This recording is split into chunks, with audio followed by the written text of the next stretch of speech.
छंद क्रमांक 101। सामायिक करने का उपदेश। सामयिकम प्रतिदिवसम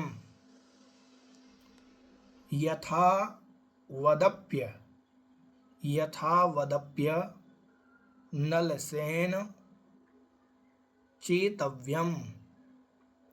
यथावदप्य नलसेन चेतव्यम। व्रतपंचक परिपूरण। व्रतपंचक परिपूरण कारण मवधान युक्तेने। कारण मवधान युक्तेने। ठीक है, उच्चारण करते हैं। सामयिकं प्रतिदिवसं यथावदप्यनलसेन चेतव्यं। व्रतपंचक परिपूरण कारणमवधानयोक्तेन।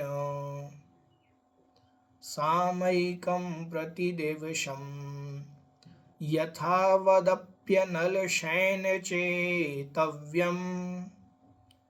व्रतपंचक परिपूरण कारणमवधानयोक्तेन। देखें अर्थ। सामयिकम सामयिक को, प्रतिदिवसम प्रतिदिन करना चाहिए। प्रतिदिवसम प्रतिदिन, सामयिक प्रतिदिन करना, तीनों टाइम करना। ठीक है। सामयिक का काल क्या है? सामयिक का सही समय जो है, जैसे प्रातः काल जो है, प्रातः काल का समय मान लीजिए आप 1 घंटा 12 मिनट पूर्व, सूर्योदय से 1 घंटा 12 मिनट पूर्व से अपन सामयिक कर सकते हैं। ठीक है। दोपहर का जो समय है, दोपहर का समय आप 10:50 से लेकर के आप लगभग 1 बजे 1:30 बजे तक सामयिक कर सकते हैं। ठीक है। ये पंडित भूरामल जी, जो आचार्य ज्ञान सागर जी महाराज हुए, उन्होंने ये समय दिया है। सायंकाल कब? सायंकाल में सूर्यास्त के बाद 1 घंटा 10 मिनट के बाद 20 मिनट के बाद सामयिक कर सकते हैं। ठीक है। तो ये 3 काल सामयिक के कहे गए हैं। तो प्रमुखतया इस समय अपन को सामयिक करनी चाहिए। जब संधि की बेला होती है, संधि मतलब जैसे प्रातः काल जो संधि होती है, रात के जाने की और सुबह के आने की, ये संधि हुई। इस समय मध्याह्न काल में क्या होता है? मध्याह्न काल में ऐसे संधि होती है कि दोपहर लगभग आधी हो चुकी है, दिन आधा हो चुका है और जो आधा दिन है वो शेष रह गया है। तो उस काल में सायंकाल में शाम, दिन ढलने वाला है, दिन जाने वाला है और रात्रि आने वाली है, तो वो संधि काल होते हैं। इन कालों में सामयिक कही गई है। ठीक है। प्रतिदिन करना चाहिए। कैसे करना चाहिए? प्रतिदिन सामयिक करनी चाहिए। यथावत, देखो क्या लिखा है, यथावत अपि अनलसेन, संधि विच्छेद करेंगे थोड़ा। यथावत अपि, यथावत मतलब जैसे कि तैसे, जिनवाणी में जैसा उसका स्वरूप लिखा है वैसे ही करना है। जिनवाणी में जिस विधि से सामयिक लिखी गई है, जैसे बैठना वैसे नहीं कि चलते फिरते सामयिक नहीं हो जाएगी। ठीक है। एक माला ले ली और घूम रहे हैं तो ये सामयिक की कोटि में नहीं आएगा। हमने आपको जैसे बताया कि गाड़ी में चलते समय इत्यादि समय, अब वो गाड़ी में चलते हुए 5 पापों का त्याग हुआ नहीं, तो वो सामयिक कैसे बनेगी? इसीलिए यहाँ पर अपन को ये जानना चाहिए कि यथावत जैसा आगम में लिखा है उस आगम के अनुरूप सामयिक करना। फिर अपि मतलब भी। अन अलसेने, अन मतलब रहित, अलसेन मतलब आलस्य से रहित होकर के।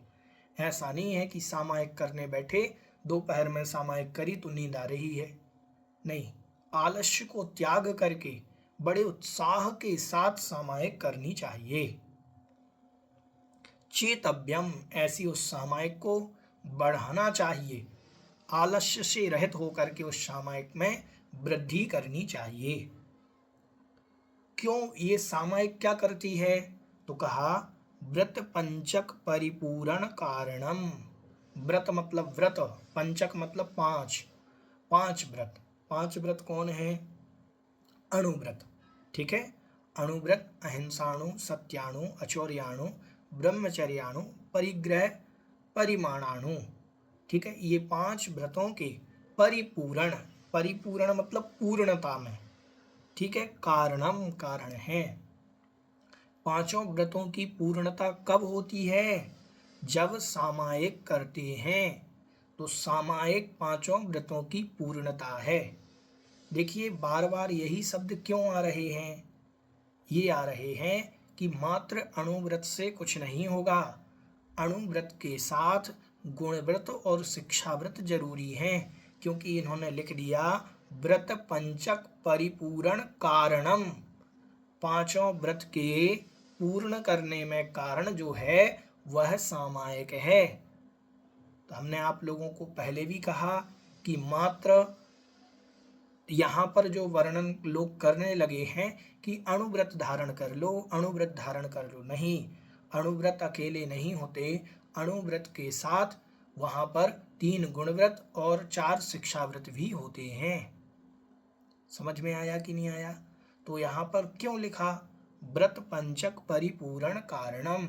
ये सामायिक पांचों व्रतों के परिपूर्ण में, पूर्ण करने में कारण है। समझ में आया? पांचों व्रतों को पूर्ण करने में कारण है। अवधान युक्त है, अवधान से युक्त होकर के सामायिक करना।